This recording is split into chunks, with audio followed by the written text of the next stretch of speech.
ভাবতে পারেন, আমাদের চট্টগ্রামের মনোরম পরিবেশে এমন একজন মহান অলি শায়িত আছেন, যিনি একদিক দিয়ে হযরত বাজিদ বুস্তামী রহমতুল্লাহর উস্তাদ, আবার নিজেই উনি হযরত বাজিদ বুস্তামী রহমতুল্লাহর মুরিদ।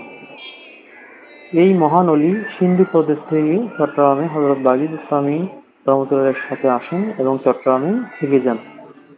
এখানেই উনি ওফাত লাভ করেন। এখানে ওনার মাজার শরীফ। ইমাম হাশিমি রহমতুল্লাহ বলেন, ধর্ম প্রচার হয়েছে মাজার থেকে, অর্থাৎ আউলিয়া কেরামের আস্তানা থেকে। ওনাদের ইন্তেকালের পর এই আস্তানা হয়ে যায় ওনাদের বিশ্রামস্থল, আরামগাহ। মানুষ জিয়ারত করতে করতে হয়ে যায় তা মাজার। আমরা কতই না সৌভাগ্যবান, এই মহান অলির জিয়ারতের জন্য আমাদেরকে সিন্ধু প্রদেশে যেতে হচ্ছে না। হযরত আবু আলী সিন্ধি রহমতুল্লাহ আমাদের চট্টগ্রামেই শায়িত আছেন।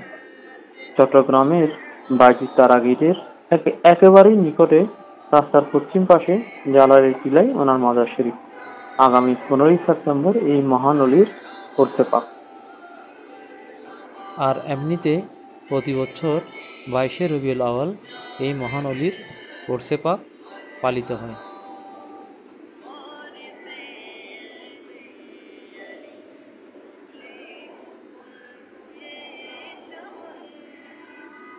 আল্লাহ পাক আমাদেরকে এই মহান অলির ফুয়ুজাত বারাকাত দান করুক এবং আমাদের প্রত্যেকের মনে অলিগণের মহব্বত ভালোবাসা দান করুক।